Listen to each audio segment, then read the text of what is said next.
Una de las historias que hemos mencionado ha sido la de la conversión a través de Martín Lutero, como esta carta de Gálatas en la que nos encontramos fue y ha sido de mucha bendición a través de la historia de la iglesia, pero de manera particular fue la carta que transformó el corazón, que Dios usó como una espada para salvar a Martín Lutero. Martín Lutero luego escribe un comentario de este libro de Gálatas, de esta carta. Y en este comentario Martín Lutero dice lo siguiente, en el 1535, él dice: el evangelio es la verdad más importante del mundo, dice Martín Lutero, porque si perdemos el evangelio, lo perdemos todo. Escúchalo otra vez. El evangelio es la verdad más importante del mundo, porque si perdemos el evangelio, lo perdemos todo. Y nosotros hoy en el 2025 vemos cómo de alguna manera el evangelio o se ha diluido de una manera dañina, se ha torcido, o el evangelio de alguna manera también se le ha añadido cargas y situaciones y mandatos de hombre que han hecho del evangelio otro evangelio. Y esta es una de las razones por la cual hemos dicho que vemos necesario predicar de este evangelio aquí en Eclesía, justamente para que no perdamos de vista el evangelio. Si perdemos ese evangelio que cantamos, ese evangelio que predicamos y que animamos a la gente a vivir, lo perdemos todo, como decía Lutero. Esa es una de las razones por la que tenemos esta serie, el Evangelio más nada, basada en esta carta. Y nosotros vamos a estar escuchando el evangelio mucho. Usted va a ver, esto es evangelio, evangelio, evangelio, evangelio, evangelio, evangelio, evangelio. O de aquí salimos evangélicos, o usted va a salir muy incómodo, porque el evangelio, alguien dijo, es como un diamante que tiene diferentes prismas y que usted tiene que verlo desde diferentes enfoques. Ese evangelio que te va a recordar esa redención, el pago de tus pecados porque eras esclavo. Ese evangelio que te va a recordar la justificación por gracia, si lo ves desde otro lente del prisma del evangelio, o que te va a recordar que eres un hijo, has sido adoptado por él. O también te va a recordar también que estás sentado en lugares celestiales con Cristo Jesús a la diestra del Señor. El evangelio de alguna manera es una vitamina que necesitamos recordar o tomarnos todos los días. No solo es el instrumento y la proclamación de para salvarnos, sino también que es el recordatorio que necesitamos diariamente en medio de este mundo caído en el cual vivimos y que tenemos muchas dificultades. Si usted ha estado con nosotros desde el principio de la serie, nosotros empezamos hablando en esta serie, en la introducción, en los primeros versículos, donde Pablo hablaba del evangelio de Cristo, y ahí desempacamos estas verdades. La semana pasada, que vino a ser el segundo sermón de la serie, hablábamos y animamos a la iglesia a no creer un falso evangelio. No sé si usted lo recuerda, no creer un falso evangelio, porque la verdad es que hay falsos evangelios.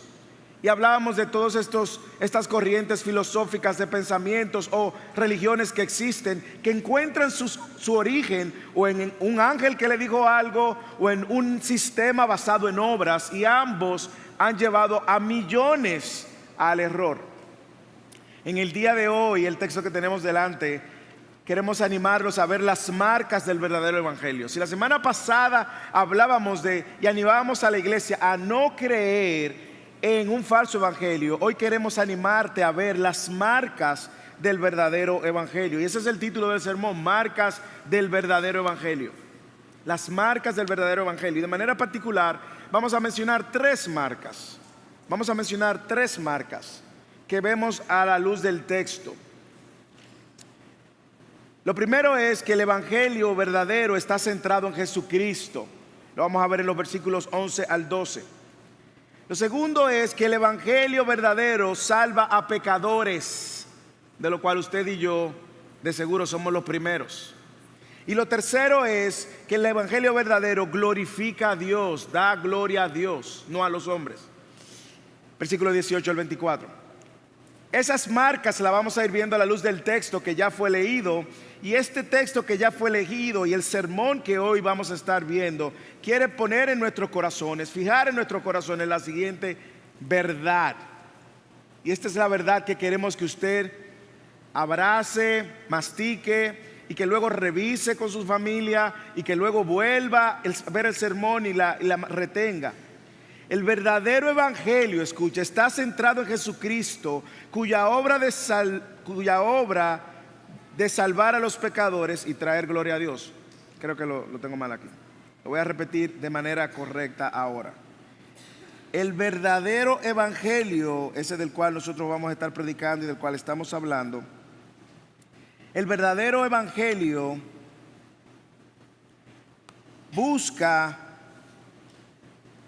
está centrado en Jesucristo, cuya obra es salvar a los pecadores y traer gloria a Dios. El verdadero evangelio está centrado en Jesucristo, cuya obra es salvar a los pecadores y traer gloria a Dios. Así que a la luz de esta idea vamos a ver estas tres marcas que nos pueden ayudar a nosotros a mantenernos en la centralidad del evangelio, como veíamos la semana pasada y vamos a ver en el día de hoy, y también a poder pulir nuestro entendimiento del evangelio. Quiero repetir lo que dijo Lutero al principio, porque creo que hay mucha sabiduría en eso. El evangelio es la verdad más importante del mundo, porque si perdemos el evangelio, lo perdemos todo. Vamos a ver la primera marca en los versículos 11 y 12. El evangelio verdadero está centrado en Jesucristo. Mira el versículo 11. Pues quiero que sepan, hermanos, que el evangelio, aquí está, que fue anunciado por mí, no es según hombres. No es según el hombre, pues ni lo recibí de hombre ni me fue enseñado, sino que lo recibí por medio de una revelación de Jesucristo. Observe esos dos versículos. Observe a Cristo presente en el texto y observe lo que Pablo hace con ese evangelio. Él dice: pues quiero que sepan, hermanos, que el evangelio que fue anunciado por mí no es según el hombre, pues ni lo recibí de hombre ni me fue enseñado, sino que lo recibí por medio de una revelación de Jesucristo. Bueno, Pablo viene de reprender a los Gálatas, viene a reprender a los Gálatas y reprender a los falsos maestros que estaban, a los perturbadores que estaban en las iglesias de Galacia. Y ahora Pablo quiere que ellos permanezcan firmes en este evangelio. Ellos quieren que ellos permanezcan firmes en esta verdad y en la centralidad del evangelio. Y él no le pide hasta el momento, él no le pide que hagan nada de manera particular, porque luego nosotros vamos a ver cómo Pablo empieza a dar unos imperativos muy claros a través de todas las cartas. Por ejemplo, en el capítulo 5, que lo veremos en su momento, en el capítulo 5, versículo 1, él le dice: permanezcan firmes. Él empieza a dar imperativos, pero él lo está preparando. Sin embargo, él no se está limitando solamente a enseñar a Jesús como el centro, sino que Pablo mismo ha vivido ya a la luz de mantener en el centro de su propia vida a Cristo. Y si usted lee la historia de Pablo, y la vamos a ver un poco más adelante, la historia de Pablo no tiene como protagonista a Pablo, sino a Cristo. Y por eso Pablo retoma el tema que él mencionó en el versículo 1. Usted lo recuerda cuando iniciábamos: Pablo, apóstol, no de parte de los hombres, ni mediante los hombres. Usted lo recuerda, lo vimos en el capítulo 1. Sino por medio de Jesucristo y de Dios el Padre, que lo resucitó entre los muertos. Pablo está retomando otra vez lo que él usó como palabras introductorias de esta carta. Aquí la repetición de Pablo tiene un sentido importante. ¿Por qué Pablo quiere retomar esto otra vez? ¿Por qué Pablo quiere afirmar la verdad de que el evangelio no fue un invento, no fue que lo recibió de ángeles, de un ángel, o que lo recibió por un sueño? No. ¿Por qué él quiere reafirmar esto? Porque él quiere afirmar que el evangelio que él está comunicando viene de Dios. Por eso él dice en el versículo 12: quiero que sepan, quiero dejar esto perfectamente claro, que no se le olvide. ¿Usted sabe por qué Pablo está haciendo este énfasis, esta repetición? La razón es porque Pablo quiere que ellos sepan que este evangelio no es ni siquiera de Pablo, es el evangelio que está centrado en Cristo, porque viene de Dios. Esa es la razón. Este evangelio está centrado en Cristo porque viene de Dios. No es ni siquiera Pablo el centro, que él pudiera tomarse gloria quizás. No es ni siquiera los apóstoles que estuvieron caminando con Jesús, o de los apóstoles los tres más cercanos, Pedro, Juan y Jacobo. No, no, no. Pablo está reconociendo que ni él mismo se lo inventó. No viene de él, no viene de ángeles, no viene de nadie. El evangelio que fue anunciado por mí, dice él, lo recibí por medio de una revelación de Jesucristo. Por esto Pablo no va a tolerar ninguna alteración del evangelio, porque Pablo recibió puramente el evangelio. Este vino de Dios, se trata de la obra de Cristo, no necesita modificaciones, no necesita ayuda, no necesita que lo diluyan. Y como está centrado en Cristo, y porque viene de Dios y está centrado en Cristo, ¿qué Pablo hace con eso? Mire lo que Pablo hace con eso. Él hace una sola cosa. Pablo es fiel en anunciar lo que él recibió. Léalo otra vez, una y otra vez, versículo 1 o 2. Versículo 11, perdón. El evangelio que fue anunciado por mí no es según el hombre, pues ni lo recibí de hombre ni me fue enseñado, sino que lo recibí por medio de una revelación de Jesucristo. Recuerde que Pablo está en mucha tensión en una iglesia que está cuestionando incluso la autoridad apostólica de Pablo. Recuerde que hay gente que pudiera diluir el mensaje de Pablo diciéndole: Pablo, tú no fuiste de los 12, tú no tienes nada que decirnos. O pudiera decirlo: tú no vienes de Jerusalén, ¿qué es lo que tú estás hablando? Y Pablo está haciendo un énfasis marcado porque él quiere recordar que esta buena noticia que él trae acerca de Jesús, el Mesías, viene de parte de Dios y que él lo recibió de manera personal. Por eso más adelante vamos a ver que él hace un juramento, de hecho. Mire lo que Pablo hace con ese evangelio, y me encanta esto. Pablo recibe el evangelio y Pablo anuncia fielmente el evangelio. Pablo no altera el evangelio. Pablo no modifica el evangelio. ¿Cuál es el evangelio? Como dije, la buena noticia de que Jesús es el Cristo, el Mesías, que vino a salvar a pecadores que estaban perdidos y que invita a estos pecadores a arrepentirse de sus pecados y creer en Cristo, el Mesías, que es el único medio y la única provisión de Dios para perdonar y salvar a los pecadores. Pablo está diciendo: yo no me inventé esto, yo he sido fiel en pasarle a ustedes lo mismo que he recibido, porque es Cristo el autor, Cristo es el protagonista, es el plan de Dios, y nadie tiene derecho ni a agregarle, ni a modificarle, ni a quitarle, sino a mantener fielmente lo que recibí. Pablo está luchando con personas que están tratando de añadirle y decirle: no es solo el evangelio, es el evangelio más tú tienes que cumplir la ley mosaica.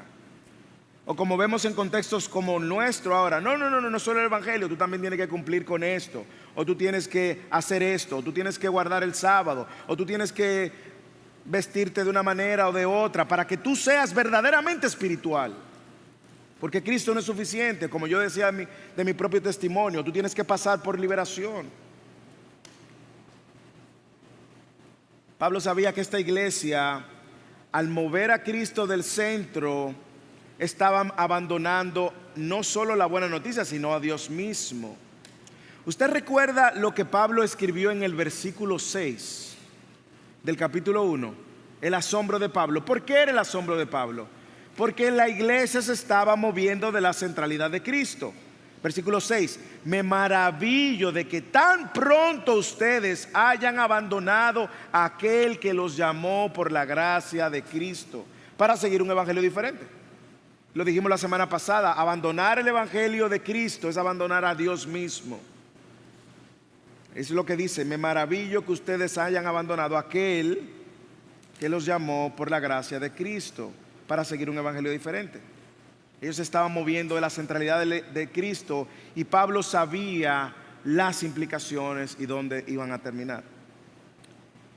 Hermanos, yo creo que para nosotros en el 2025 y Eclesía de manera particular, es importante entender nuestro llamado de mantener en el centro a Cristo. Cristo es el Salvador. Cristo es el autor y responsable de nuestra redención, no nosotros. Y esto tiene muchas implicaciones prácticas, porque cuando mantenemos a Cristo en el centro, vamos entonces a pasar fielmente ese evangelio y nos quitamos nosotros del centro. Testimonio de Pablo también nos enseña que Pablo no se inventó el evangelio, no modificó el evangelio, no le añadió al evangelio ni le quitó el evangelio. Él estaba compartiendo lo mismo que él había recibido. Hermanos, escuche esto, memorice esto, pero sobre todo aplique esto. Solo somos receptores del mensaje que nos transformó, que nos salvó, no editores. Nosotros no estamos para editar, no estamos para añadir, no estamos para quitarle. Nosotros no recibimos este mensaje para ajustarlo a nuestras preferencias.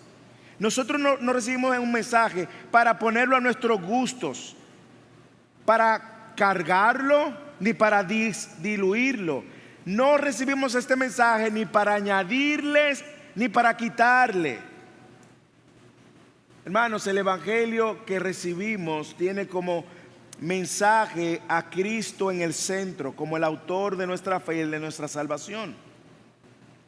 Y nosotros debemos de vivir nuestra vida a la luz de que recordemos que Cristo es el centro, no nosotros. De hecho, enséñame un predicador, un pastor, un evangelista, un falso profeta, un falso apóstol que esté en el centro del mensaje, y yo te voy a enseñar a alguien que está predicando otro evangelio. Enséñame una persona que vive la vida cristiana egocéntrica y que se ha puesto en el centro, ya sea con orgullo o arrogancia, o ya sea que se esté victimizando, y te voy a enseñar a una persona que no ha entendido el evangelio. El que ha sido alcanzado por la gracia de Dios sabe que no podía salvarse por sí mismo, por lo tanto él va siempre a vivir de cara a ese Dios que lo salvó. Cuando nosotros vemos a alguien que se pone en el centro, usted va a ver a alguien buscando siempre el reconocimiento de los hombres. Escuche bien, porque puede que nosotros estemos pecando de esa manera, buscando reconocimiento, que la gente sepa lo que hicimos, lo que no hicimos, que la gente nos aplauda, que la gente sepa lo importante que somos, que la gente sepa lo grande que somos. Búscame a alguien que siempre esté tratando de dar la mejor apariencia de sí mismo. Como hemos hablado en muchas ocasiones, tú le preguntas, ¿y cómo está? Siempre está bien, bendecido, prosperado y en victoria. De verdad, todo el tiempo. Wow. O sea, tú no tienes una luchita, no, bien. No hay nada por lo que puedo orar. No ore por mí, ora por... Tú sabes, mi esposa, que no, ella no me entiende, pero no hay nada que orar por ti. No. O una persona que está juzgando todo el tiempo a los demás,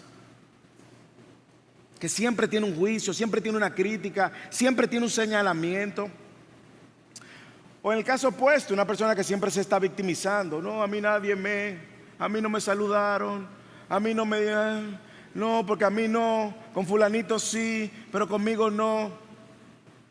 Hermanos, si hay alguno de esos síntomas en nosotros, probablemente hay áreas donde tenemos que aplicar el evangelio y traer a Cristo al centro, porque nosotros no somos el centro. Y sobre todo en la dinámica de una iglesia diversa, multicultural, porque ser de múltiples naciones nos hace multiculturales. El estar en una iglesia donde tenemos diferentes backgrounds religiosos, donde algunos vienen de corrientes más carismáticas y otros de corrientes más conservadoras, nosotros vamos a encontrar de alguna manera siempre la manera de ponernos en el centro y pensar que la manera como debemos de vivir el evangelio es como nosotros nos gusta, como lo preferimos, como nos hace sentir bien. Bueno, el evangelio que está centrado en Cristo y no en el hombre, no hace sentir bien al hombre. Todo lo contrario, le recuerda al hombre de dónde Dios lo sacó. Y como hablaba con uno de mis hijos en esta semana, si tú ves algo bueno en ti, alguien dijo, esto no es una frase mía, si tú ves algo bueno en ti, eso es Dios. Y si tú ves algo malo en ti, ese es tu pecado, esa es tu naturaleza, esa es tu condición. Pero no trates de atribuirte lo bueno a ti, porque es en la Biblia que lo dice. Toda buena dádiva y todo don perfecto viene de lo alto. Dale gracias a Dios, remuévete del centro y mantén a Cristo en el centro. El Evangelio se recibe por medio de Cristo, como Pablo lo recibió. Las buenas nuevas vienen dadas por la proclamación de este Cristo que nos salvó, nos perdonó y quien nos justificó. Y las buenas nuevas están centradas en Él y no en nosotros. Por lo tanto, cuando usted vaya a compartir el Evangelio con alguien, no se ponga en el centro. Tenga mucho cuidado. Si usted va a empezar a compartir el Evangelio diciendo, mira, déjame contarte que yo,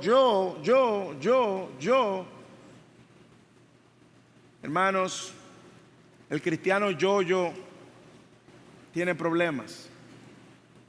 Es Cristo, Cristo, Cristo, Cristo. Yo era muerto, Cristo me dio vida. Yo estaba perdido, Él me encontró. Yo iba al infierno y Él me rescató. Cristo es el autor y el consumador de mi fe. Por lo tanto, lo que hoy yo soy es por la gracia inmerecida. Yo merecía condenación y Cristo me encontró. Yo no lo encontré, Él me buscó, me encontró en lo peor. Como cantábamos más, Dios muestra su amor para con nosotros, en que aún nosotros siendo pecadores, Cristo murió por nosotros. Dios nos encontró en la bajeza de nuestro pecado, no en la cúspide de tu gloria. Así que la marca número 1 del Evangelio es que está centrado en Cristo el Mesías. La marca número 2 es que el Evangelio salva a pecadores, en plural. Lea el versículo 13 al 17. Porque ustedes han oído, luego de que Pablo dice que recibió el Evangelio de Cristo y pone a Cristo en su lugar, y que viene diciendo en el versículo 1 que él lo recibió de Cristo, por medio de Jesucristo, y vuelve y lo repite ahora en el versículo 11. Ahora Pablo va a hablar de su testimonio, pero primero habló de Cristo. Porque ustedes han oído acerca de mi antigua manera de vivir en el judaísmo. Mire qué interesante. De cuán desmedidamente perseguía yo a la iglesia de Dios y trataba de destruirla. Yo aventajaba en el judaísmo a muchos de mis compatriotas contemporáneos, mostrando mucho más celo por las tradiciones de mis antepasados. Presta atención, siga conmigo, hermano, siga conmigo para que usted conozca el antiguo Pablo, el antiguo Saulo. Y déjame saber si eso no le suena como a usted en algún momento. Yo aventajaba en el judaísmo a muchos de mis compatriotas contemporáneos, mostrando mucho más celo por las tradiciones de mis antepasados. Versículo 13. Aquí está la intercepción. Pero cuando Dios me apartó desde el vientre de mi madre y me llamó por su gracia, tuvo a bien revelar a su Hijo en mí para que yo lo anunciara entre los gentiles. No consulté enseguida con carne y sangre, ni subí a Jerusalén a los que eran apóstoles antes que yo, sino que fui a Arabia y regresé otra vez a Damasco. Pablo aquí está ahora trayendo, luego de haber puesto a Cristo como el dador del Evangelio que él proclama, desde el versículo 1, en el versículo 11, y luego de poner a Cristo en su lugar, ahora le va a hablar de lo que pasó con él, de una manera muy directa, muy clara. Si usted quiere saber los detalles, tendría que ir a Hechos capítulo 9. Pero la mejor evidencia que Pablo está trayendo de haber recibido este Evangelio y la revelación de Cristo y la centralidad de Cristo es con su propio testimonio de conversión. Hermanos, mire, aquí pudiéramos pasarnos un buen tiempo, ¿de acuerdo? Así que yo quiero que usted siga conmigo lo que yo estoy diciendo. Aquí hay un cambio dramático que marca un antes y un después para poner una vez más bien grande, bien glorioso la obra de Cristo, pero no la de Pablo. Así que Pablo, quien fue un terrorista literalmente para los cristianos, Pablo fue un terrorista, perseguía a los cristianos. Pablo ahora aplica y explica cómo ahora de ser un perseguidor de los cristianos, ahora es un cordero manso. Cómo de haber sido un león rugiente que andaba buscando a quien devorar, ahora Pablo anda como un corderito también siendo víctima de persecución. Pero miremos varias cosas yo quiero que miremos. Porque esto que yo le voy a pedir que miremos es lo mismo que le pedimos en una entrevista de miembro o en una entrevista de bautismo. El pecador antes de la salvación, que era Pablo. La soberana intervención de Dios y ahora el Hijo de Dios y siervo de Dios, que es Pablo. Hermanos, le voy a decir algo. Todo el que está en Cristo debe de alguna manera ha tenido una trayectoria similar. Ser un pecador apartado, tener un encuentro que dividió su vida y ahora un siervo para el Señor. Yo quiero que usted pueda ver esta historia de la gracia de Dios. Mire a Pablo, el pecador antes de la salvación, y él llama la atención sobre la manera como Pablo vivía. Y el primero, Pablo estaba muerto en la religiosidad del judaísmo. Porque ustedes han oído acerca de mi antigua manera de vivir en el judaísmo. Y no de extrañarse, porque el judaísmo es una religión por obras. Todavía hoy en el 2025. ¿Ok? Es una religión por obras. El que vive el judaísmo fielmente, esperando salvarse, va a morir y abrir los ojos en el infierno. ¿De acuerdo? Judíos y gentiles y todo el mundo solamente tenemos un medio de salvación, y es Cristo. Es la provisión de Dios, es el Mesías. Pero Pablo está justamente haciendo un señalamiento de que el judaísmo no era la manera como él iba a encontrar la salvación y como él encontró la salvación. Claro, aclaro, nuestra fe de hoy es judeocristiana, ¿de acuerdo? Tiene fundamento, base en mucho de lo que el pueblo y la revelación de Dios para el pueblo judío, pero no se quedó ahí, sino que continuó la narrativa de salvación a través de Cristo. Pero Pablo quiere mostrar que él estaba muerto en esta religión. Pablo no veía por otros lentes que no sea por el lente de la ley, de la Torá, de las tradiciones, de las fiestas, de los días de reposo. Él estaba viviendo una relación ahí en el judaísmo de enemistad con Dios, con muy buenas intenciones. Con muy buenas intenciones. Mire cómo él dice: porque ustedes han oído acerca de mi antigua manera de vivir en el judaísmo, de cuán desmedidamente perseguía yo a la iglesia de Dios y trataba de destruirla. Pablo tenía buenas intenciones. Él creía que lo estaba haciendo bien. Como millones de personas que usted conoce que están en alguna religión como el catolicismo, tienen muy buenas intenciones. Y usted dice, pero es bueno, sí es bueno. Pero si sigue fielmente la doctrina del catolicismo, va a abrir los ojos en el infierno. ¿Usted entiende? El que no pone su confianza en Cristo como el único y suficiente Salvador para el perdón de sus pecados y la vida eterna, y no vive a la luz de el señorío de Cristo mientras siga respirando, se puede encontrar en una posición muy delicada. Aquí nosotros vamos a ver que Pablo estaba persiguiendo con toda su ira, celo a los cristianos, y lo arrastraba, le arrancaba a la gente en la casa y lo arrancaba. Yo me imagino algunas personas que él lo arrastraba hasta por los moños. Vámonos, vámonos, y lo llevaba para que lo apedreaba. Ese era Pablo, inflado por su conocimiento, inflado por la tradición judía. Y molesto, porque esto sí, el mensaje del evangelio molesta. Molesto porque el Mesías que proclamaban los cristianos había muerto en la cruz a manos de los romanos, lo cual contradecía toda expectativa que ellos tuvieran del Mesías. Y los judíos, que encontraban la salvación solo para el pueblo judío y para la ley judía, y eran observantes de la ley, entendían que esto era una blasfemia, era atentar contra la nación de Dios y el plan de Dios. Pero los cristianos venían proclamando un mensaje que a Pablo le incomodaba. Venían proclamando que Jesús era el Mesías. Y más aún, los cristianos venían proclamando una triple afirmación del Mesías. Ellos venían proclamando, primero, que el Mesías fue condenado. Segundo, que el Mesías fue crucificado públicamente. Y tercero, que el Mesías resucitó. Sea judío por un momento y piense por un momento si eso no es algo difícil de digerir también. Hay un libro que leí, que le recomendé incluso a nuestro hermano Martín, que se llama El pensamiento de los primeros, de los primeros cristianos. Y el planteamiento que hace el autor del libro es que él dice cómo este puñito de gente estaba persuadiendo o traía un mensaje para convencer a judíos que tenían tradición de años y años observando la ley, cumpliendo rigurosamente la ley, pensando que iban a ser salvos por la ley. ¿Cómo una persona sale de esa condición? Hermano, solamente un milagro lo puede hacer. Y así fue como la iglesia fue proclamando el evangelio, y por eso lo perseguían. Y uno de esos era Pablo, Saulo. Lo perseguían porque es que era difícil procesar. ¿Cómo es posible que yo voy a ser salvo solamente recibiendo el sacrificio de Cristo en la cruz por mis pecados? No tengo que hacer nada para la salvación.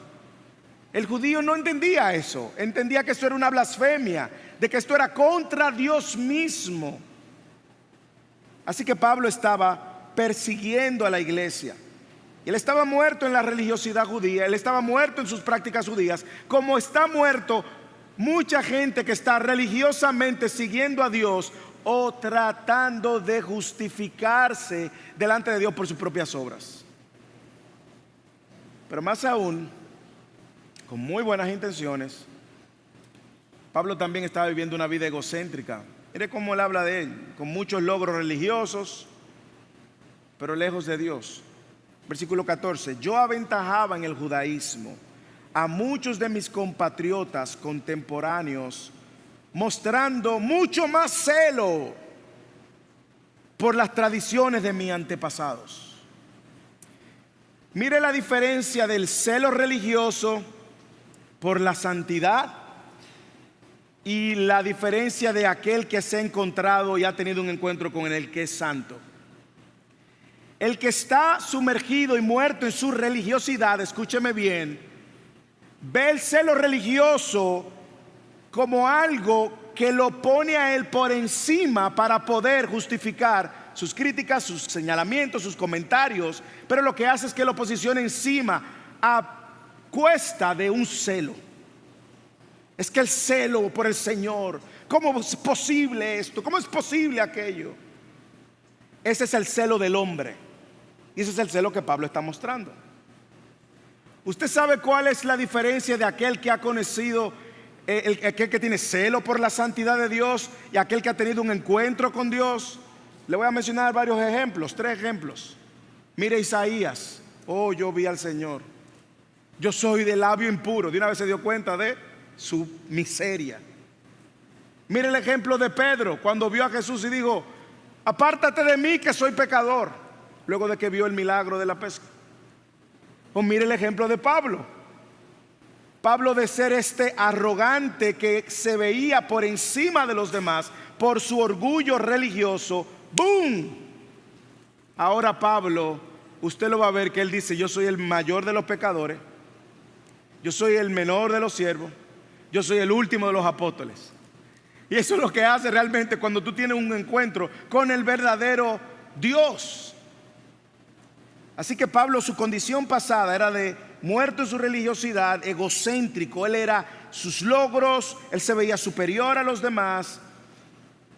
Y por sus propias fuerzas, hermanos, Pablo no iba a poder salir. Es más, nadie puede salir de ahí por su propia fuerza. Nadie.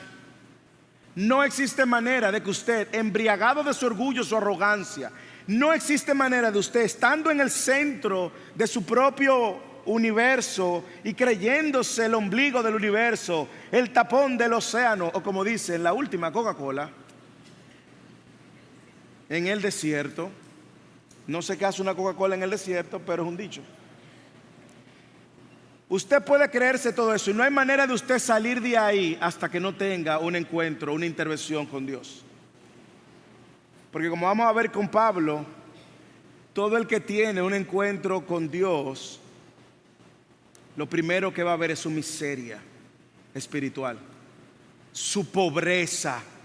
De ahí que Jesús dijo: bienaventurados los pobres de espíritu, porque de ellos es el reino de los cielos. hasta que usted no ve su miseria espiritual y que no puedes ni justificarte ni salvarte por tus propios medios, hasta que no te das cuenta de eso, tú no vas a ver la necesidad de un Salvador. ¿Por qué? Porque tú aún piensas que eres tu propio Salvador.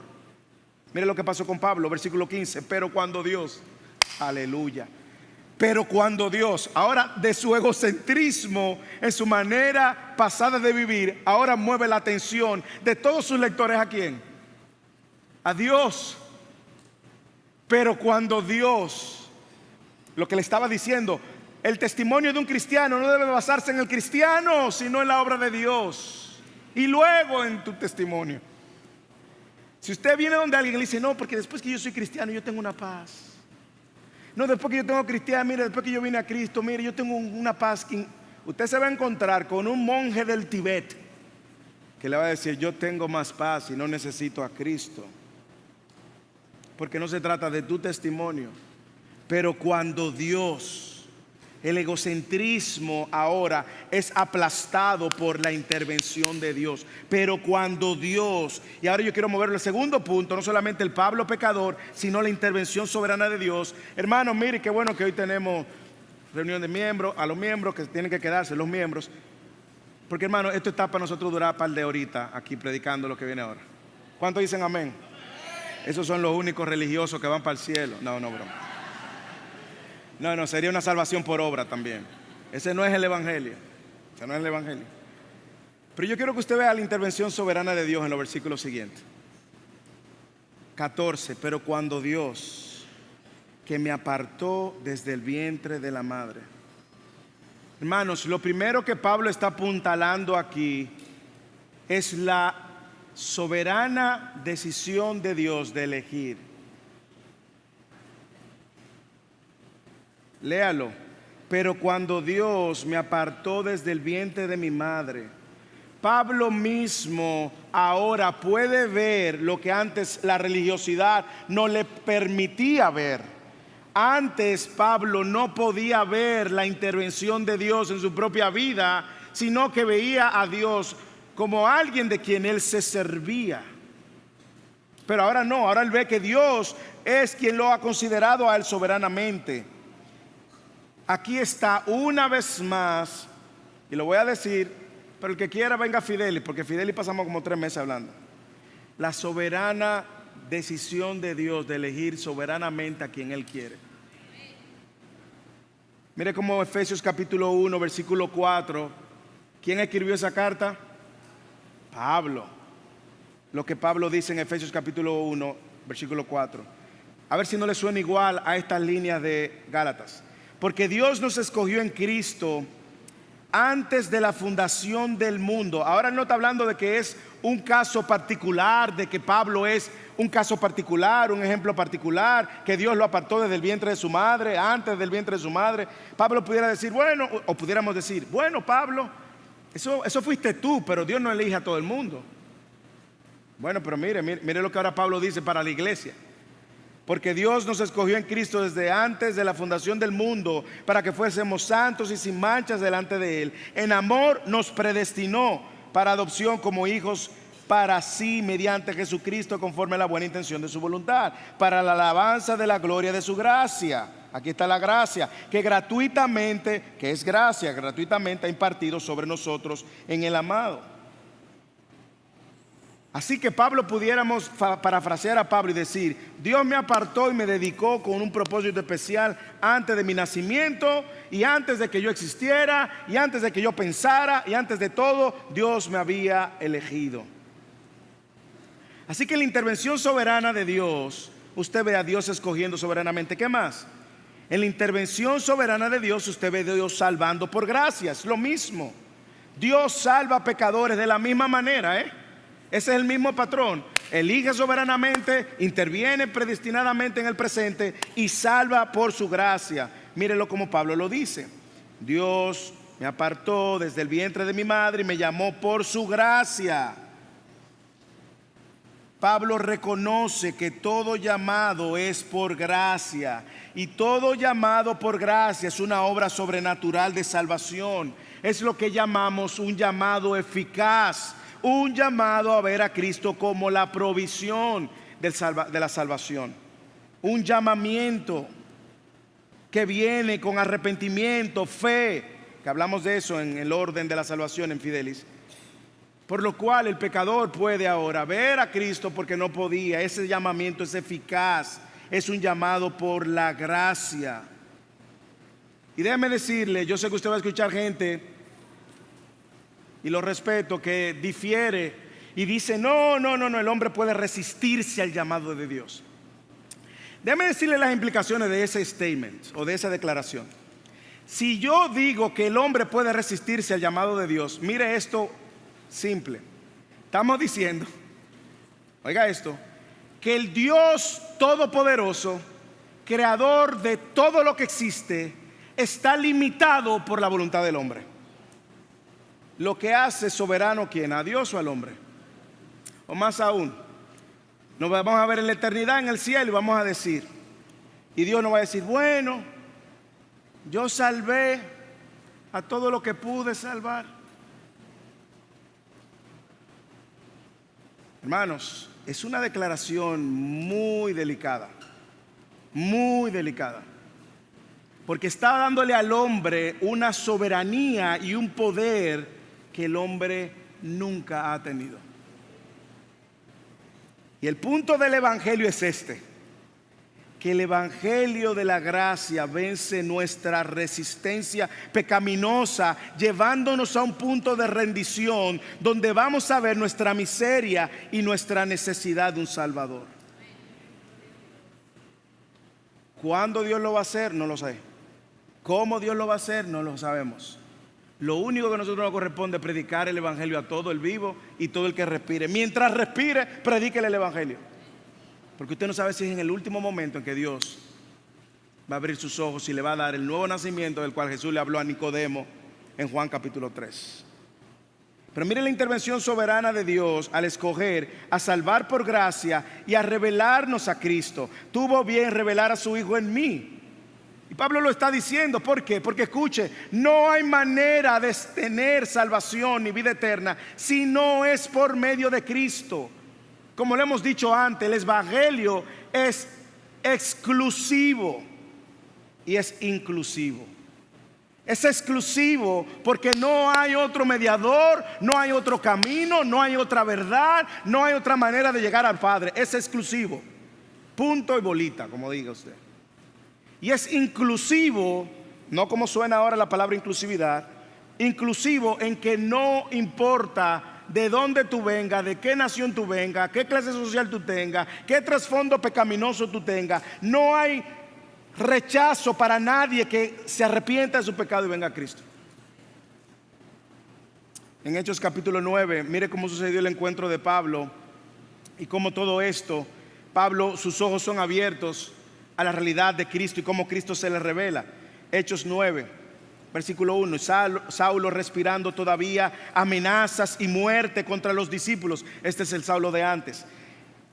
Contra los discípulos del Señor fue al sumo sacerdote y le pidió cartas para las sinagogas de Damasco, para que si encontraba algunos que pertenecían al camino, así se le llamaba a los cristianos, los del camino, tanto hombres como mujeres, los pudiera llevar atados a Jerusalén.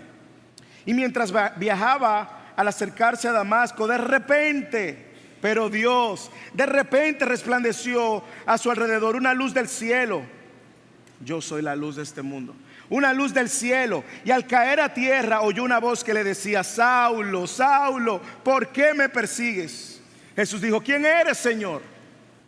Preguntó Saulo. El Señor le respondió: yo soy Jesús a quien tú persigues. Levántate, entra en la ciudad y te diré lo que has de hacer. ¿No es glorioso saber que todo atentado contra la iglesia es un atentado contra Cristo? Cristo es la cabeza y nosotros el cuerpo.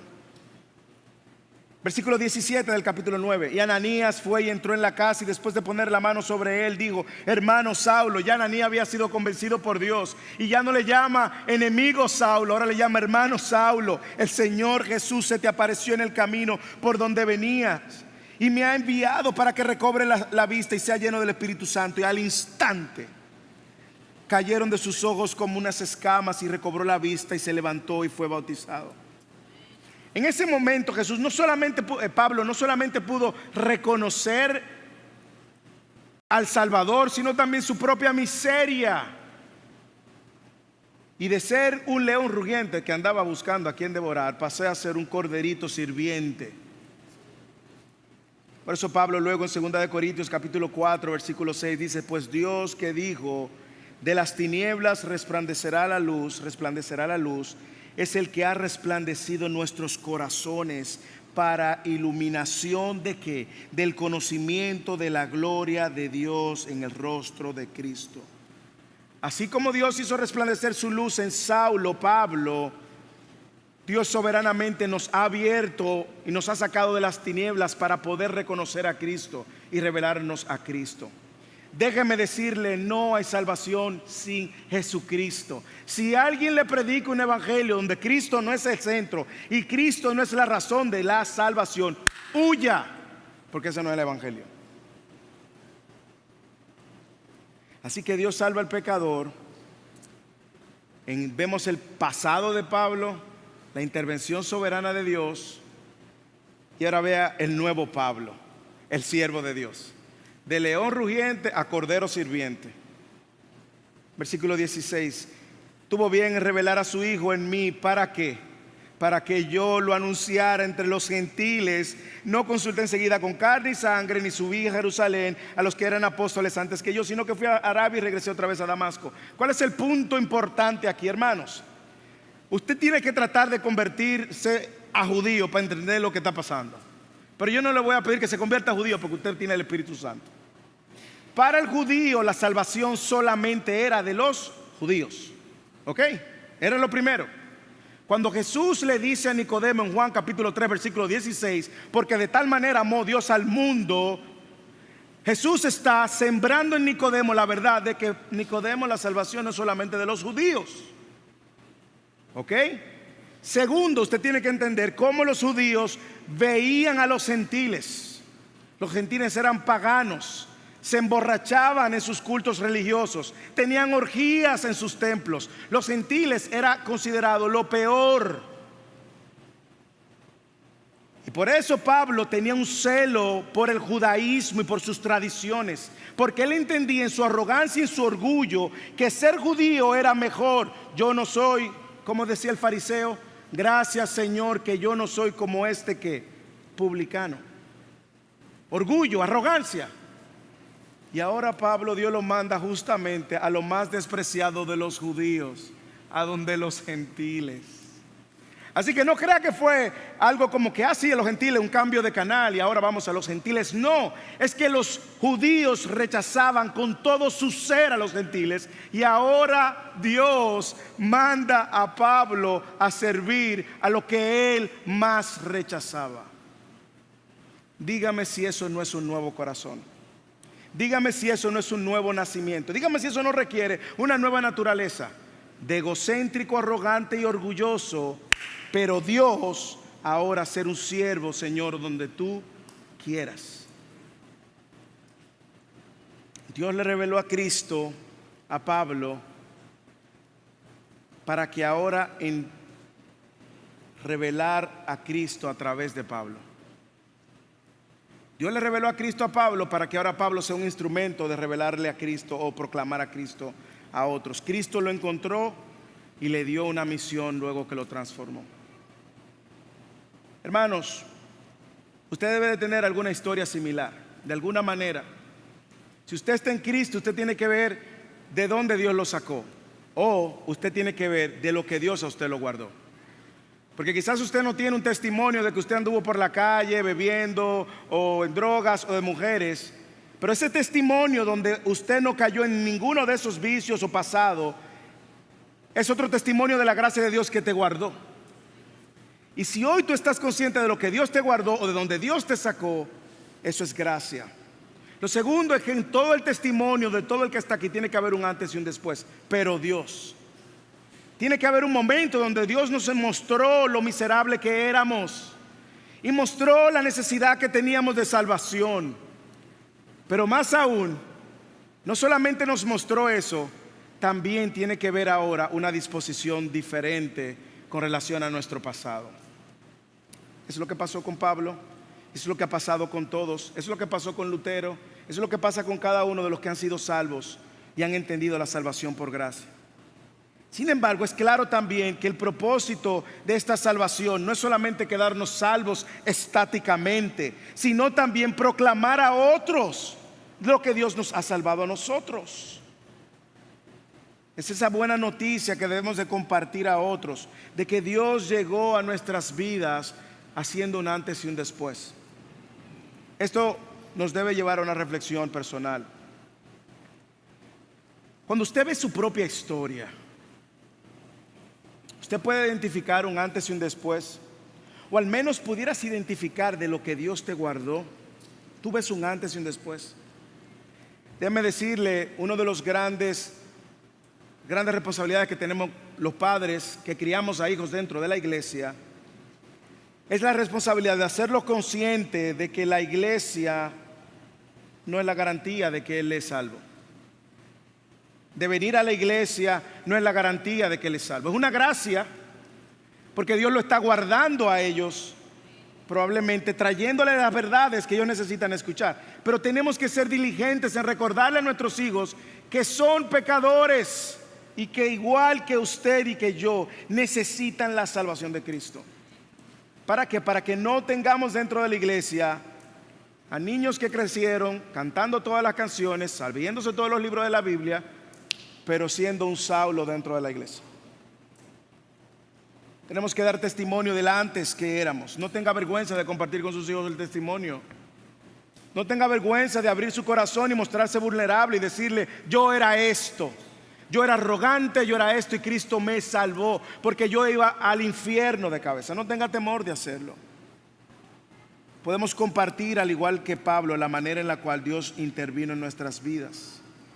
Es lo que hacemos en la entrevista de bautismo, donde está el antes y el después. Es que yo no sé de lo que Dios me salvó. Tú no sabes. Bueno, pues mira, vamos a ponerte a leer esto para ver si el Señor puede abrir tu entendimiento. Si usted no ve que usted era un pecador y que ahora Cristo lo salvó y que ahora usted debe de andar, vivir a la luz del nuevo yo, usted tiene que ver dónde está su fe. Dios vino a salvar a los pecadores de sus tradiciones religiosas. Podemos abrazar tradiciones religiosas basado en un sistema por obra y no ser salvo, hermanos. El evangelio no busca hacerte una mejor versión de ti, como tú vas a escuchar otro evangelio. Tú estás en la iglesia para ser una mejor persona. No, tú no estás en la iglesia para ser una mejor persona. Dios no está buscando una mejor versión de ti. Dios está buscando salvarte de la ira de Dios, que tú no puedes salvarte por ti mismo y hacerte una nueva criatura para su gloria, no para que tú tengas una mejor versión de ti. El evangelio no se trata de ser mejor y mejor y mejor, no. Se trata de obedecer a Dios y vivir para la gloria de Dios. Y en eso entonces mostramos lo mejor, lo mejor, lo mejor. El que trata de darte ideas humanistas y centradas en el hombre y dándote un empoderamiento de que tú vas a alcanzar tus sueños si tú estás en la iglesia para ser mejor persona. No, hermano, usted está en la iglesia escuchando el mensaje que te recuerda que tú y yo éramos pecadores, que fuimos salvos por gracia y que esa gracia es la que nos sigue sosteniendo hasta que un día Cristo venga o nos encontremos con Él. Y en ese camino, hermanos, ahí vamos, hombro con hombro, mostrando lo vulnerable que somos, necesitado de mi hermano, de la oración de mi hermana, mostrando mi corazón, abriendo mi corazón.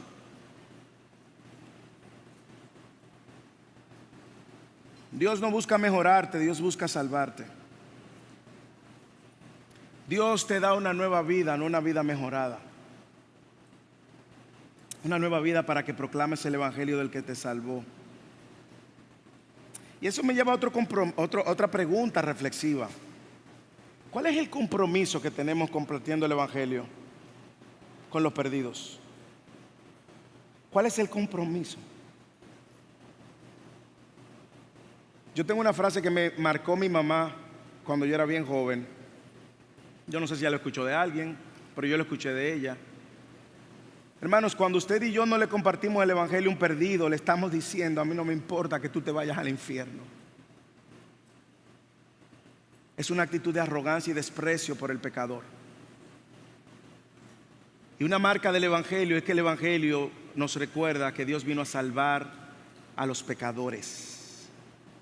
Esa gracia que nosotros hemos recibido no es para que usted y yo nos quedemos. Y yo no sé en el contexto en el cual tú te desenvuelves, pero yo estoy completamente seguro que en cualquier contexto que tú te desenvuelvas, tú tienes a alguien que se va a cruzar en tu vida durante toda la semana con quien tú puedes compartir el Evangelio. No tienes excusas. Dios te lo cruza, Dios te lo cruza. Al menos que tú vivas 24 horas, 7 días de la semana, trancado, y ahí tú comas, hagas tus necesidades, te bañes y vienen el domingo. Y yo creo que eso no sucede aquí. Lo cual me deja muy claro, Pablo lo dice, Pedro lo dijo, Jesús lo dijo. Escúchame bien. El evangelismo para el cristiano no es una opción, es un mandato. Evangelizar no es opcional, no es cuando yo sienta, no es cuando yo quiera. ¿Cuándo usted ha visto que obedecer al Señor es cuando usted lo siente? Bueno, déjeme decirle, si usted va a obedecer al Señor cuando usted lo sienta, probablemente usted nunca obedezca al Señor. Porque es que nosotros nos sentimos muchas veces obedecer al Señor. El propósito nuestro se encuentra en nuestra misión en proclamar la gloria del que nos salvó.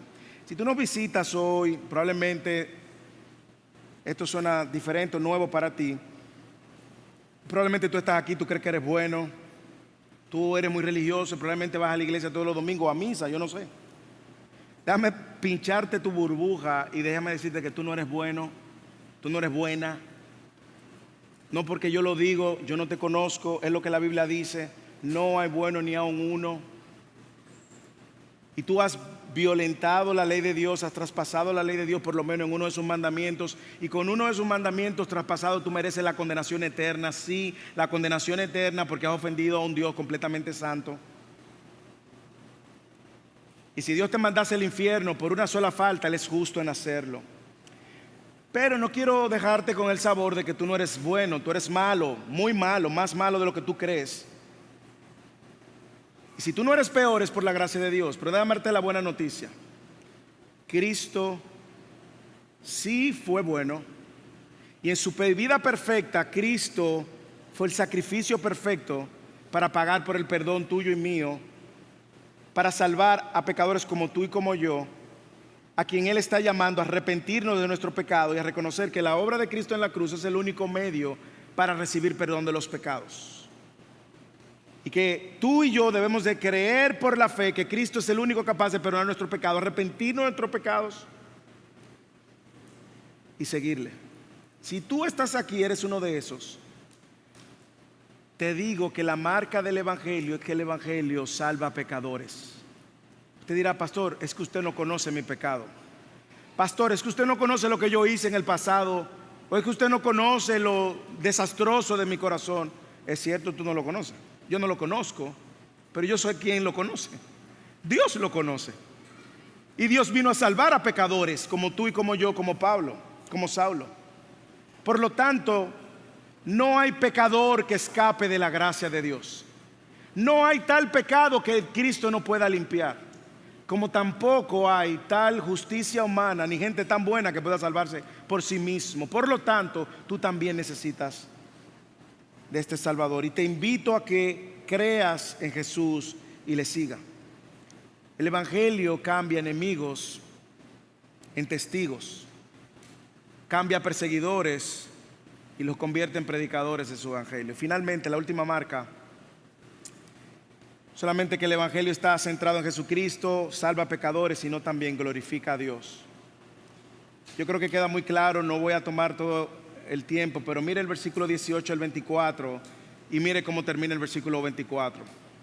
Entonces 3 años después subí a Jerusalén para conocer a Pedro y estuve con él 15 días, pero no vi ningún otro de los apóstoles sino a Jacobo, el hermano del Señor.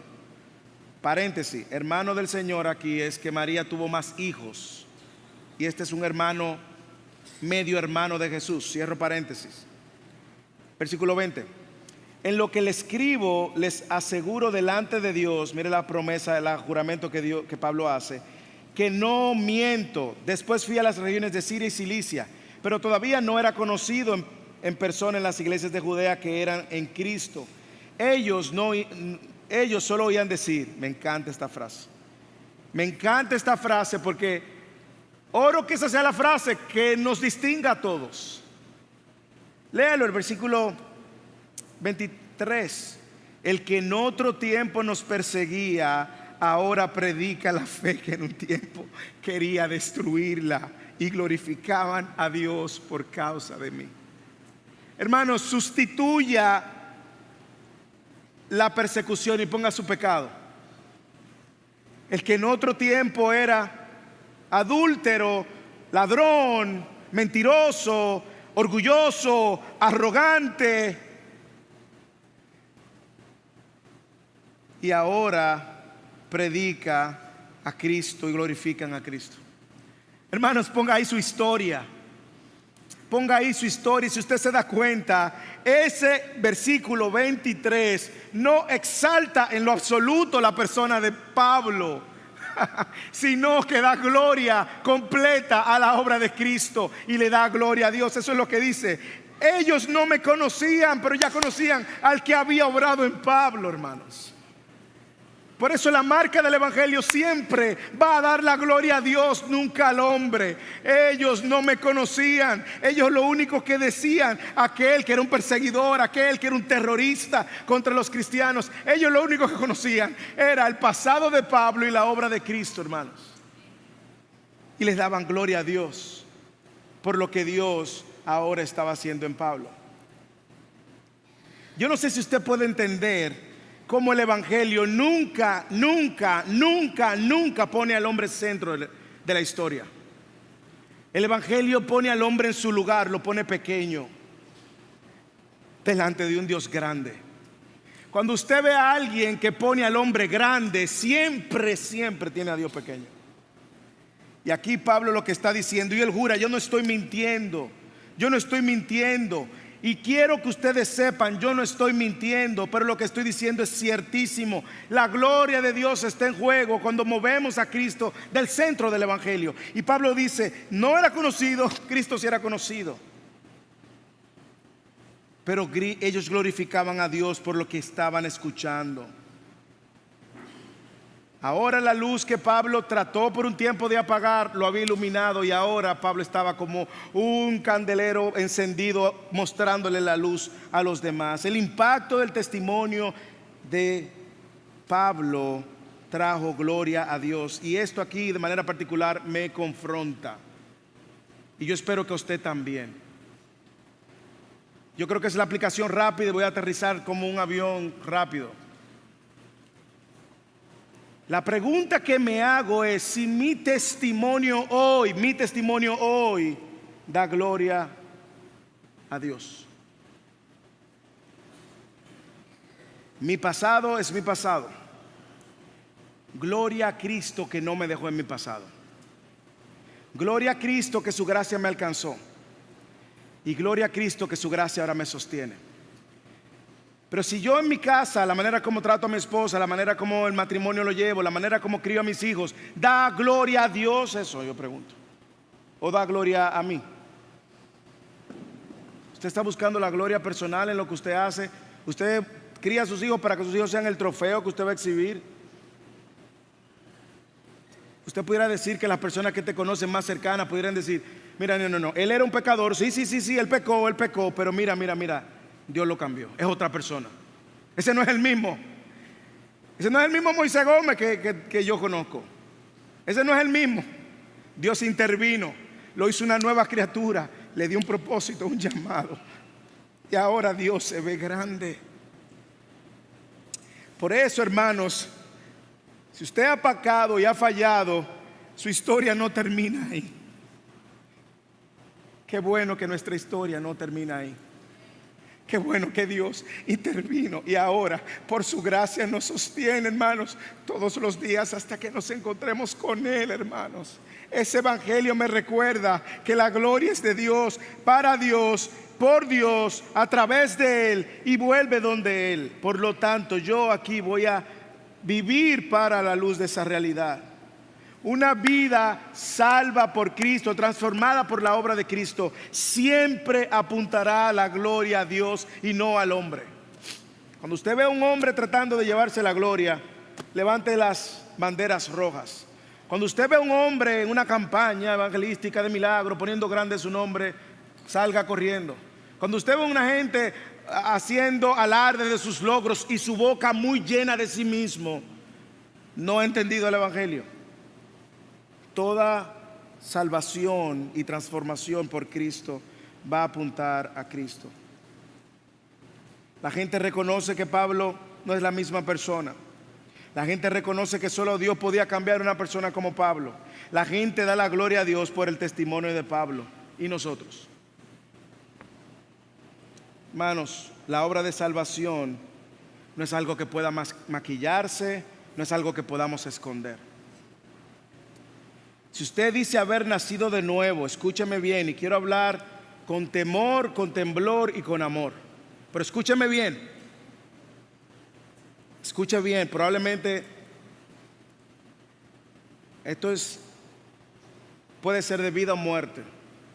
Si usted dice haber nacido de nuevo y no existe ninguna evidencia de una obra transformadora en usted, yo le invito a que examine su corazón y su vida.